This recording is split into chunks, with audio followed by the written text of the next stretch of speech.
புதுச்சேரியில் மது விற்று வருமானம் பார்க்கும் அரசு மக்கள் நலனில் அக்கறை இல்லாமல் செயல்படுவதாக முன்னாள் முதலமைச்சர் நாராயணசாமி தெரிவித்துள்ளார்.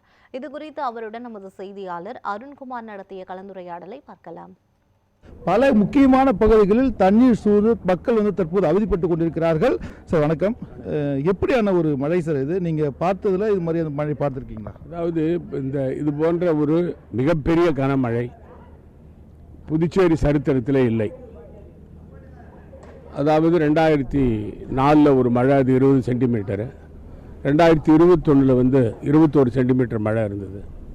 இப்போ 24 மணி நேரத்தில் நேற்று காலையிலிருந்து இன்றைய காலை வரைக்கும் 47 சென்டிமீட்டர் மழை பெய்திருக்கு.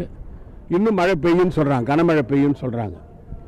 இதுக்கு காரணம் காற்றழுத்த தாழ்வு மண்டலம் குறிப்பாக இந்த புயல் புதுச்சேரி பகுதியில் நகர பகுதியில் கிராம பகுதியில் அடித்ததன் காரணமாக இந்த பாதிப்பு மக்களுக்கு ஏற்பட்டிருக்கிறது. இது நாம் எதிர்பார்க்கவில்லை. அப்படி இருந்தாலும் கூட மாநில நிர்வாகம், மாவட்ட நிர்வாகம் தங்களுடைய கடமையை செய்யவில்லை. அதற்கு முக்கியமான காரணம், இந்த பாதுகாப்பான இடங்களில் மக்களை தங்க வைப்பதற்கான ஏற்பாடுகள் செய்யப்படவில்லை. அதே போல் இந்த உணவுப் பொருட்கள், மக்கள் புகலிடத்தில் தங்கியிருக்கிறவங்க, வீடுகளில் முடங்கி இருக்கிறவங்களுக்கு, வேலை இல்லாமல் இருக்கிறவங்களுக்கு உணவுப் பொருட்கள் கொடுக்கறதுக்கான ஏற்பாடுகள் இல்லை. மீனவர் பகுதியில் நேற்று போய் பார்த்தோம். நாங்கள் சோலை நகர்லேருந்து குறிச்சிக்குப்பம் வரைக்கும் போய் பார்க்கும்போது அந்த மக்கள் நாங்கள் ஒரு வாரமாக கடலுக்கு மீன் பிடிக்க செல்லவில்லை, ஆனால் எங்களுக்கு உணவுப் பொருட்கள் வரவில்லை, ஒரு பகுதிக்கு வந்திருக்கு, இன்னொரு பகுதிக்கு வரல அப்படின்னு சொன்னாங்க. ஒரு வாரமாக வேலைக்கு போகாது இருக்கிறாங்க, மீனவர்கள் போகாது, விவசாய கூலிகள் இருக்காங்க, தொழிலாளிகள் இருக்கிறாங்க. அவங்களுக்கு ஒவ்வொரு குடும்பத்துக்கும் முதலமைச்சர் அவர்கள் 10,000 ரூபாய் இழப்பீடு புதுச்சேரி மாநிலத்தில் உள்ள அனைத்து மக்களுக்கும் கொடுக்கணும். ஏன்னா இந்த ஒரு வாரமாக புதுச்சேரி மாநிலத்தில் இந்த புயலினால் ஸ்தம்பித்து நிற்குது. இன்னும் புயலினுடைய மையப்பகுதி புதுச்சேரியை சுற்றிக்கிட்டு இருக்கு. இன்னும் மழை வர்றதுக்கான வாய்ப்பு இருக்குது. இது முதலமைச்சர் கார்லேயே அப்படி பார்த்துட்டு போனாக்கா இது வேலைக்கு ஆகாது. மற்ற அமைச்சர்லாம் என்ன செய்கிறாங்க, சட்டமன்ற உறுப்பினர்லாம் என்ன செய்கிறாங்க, அவங்களாம் களப்பணி செய்யணும். அது மட்டும் இல்லாமல் இவங்க போர்க்கால அடிப்படையில் நிவாரணப் பணியை செய்யணும். இல்லைன்னு சொன்னால் இன்னும் 10 நாள் ஆனாலும் இயல்பு வாழ்க்கை மக்களுக்கு வராது.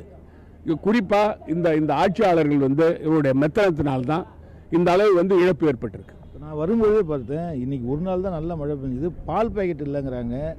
பல இடங்களில் அந்த மாதிரி பிரச்சனையாக இருக்குது. போகும்போதே சொல்கிறாங்க, எப்படின்னா பார் இருக்குது, பால் இல்லை அப்படின்னு சொல்லிட்டு போகிற அளவுக்கு இருக்குது. இது எப்படி நீங்கள் ஒரு எதிர்கட்சியாக பார்க்குறீங்க? ரங்கசாமியினுடைய அரசு ரெஸ்டோ பார் அரசு. இது மக்களுக்கான திட்டங்களை நிறைவேற்ற அரசு இல்லை. அதாவது சாராயத்தால் வருமானத்தை பெருகணும் தான் ரங்கசாமி வேலை செய்கிறாரு தவிர, மக்களுக்கு தேவையான அத்தியாவசிய பொருட்களை கொடுக்கணும், ரேஷன் கடையை திறக்கணும், குறிப்பாக மக்களுக்கு தேவையான அரிசி, கோதுமை, சர்க்கரை கொடுக்கணும், பால் கொடுக்கணும், மருந்து பொருட்கள் மக்களுக்கு கொடுக்கணும், அதை பற்றி கவலைப்படுறதில்லை. ரெஸ்டோ பார் திறக்கத்திலே இருக்கார். நீங்கள் சொல்கிற மாதிரி புதுச்சேரியில் 8 மணிக்கு பிராந்தி கடை திறந்துருக்கு. இந்த கடைலாம் எங்கே திறந்துக்குதா பார்க்குறீங்களா? இது புதுச்சேரியினுடைய சாபக்கேடு. முதலமைச்சர் ரங்கசாமி ஆட்சிக்கு வந்தாலே புதுச்சேரியில் மிகப்பெரிய பேரிழிவு ஏற்படும். அதனுடைய விளைவு தான் இது. நிச்சயமாக இவர்கள் குற்றம் சாட்டியது போல, அதாவது போர்க்கால அடிப்படையில் உடனடியாக இந்த நீர்களை வெளியேற்றுவதற்கான எந்த விதமான ஒரு முன்னெச்சரிக்கை நடவடிக்கையும் செய்யவில்லை என்பது அவர்கள் தெரிவிக்கிறார்கள். அது மட்டும் இல்லாமல் இங்கு இருக்கக்கூடிய பாதிக்கப்பட்ட மக்கள் ஒவ்வொருவருக்கும் தலா குடும்பத்திற்கு 10,000 வீதம் நிவாரணம் வழங்க வேண்டும் என தெரிவித்திருக்கிறார்கள்.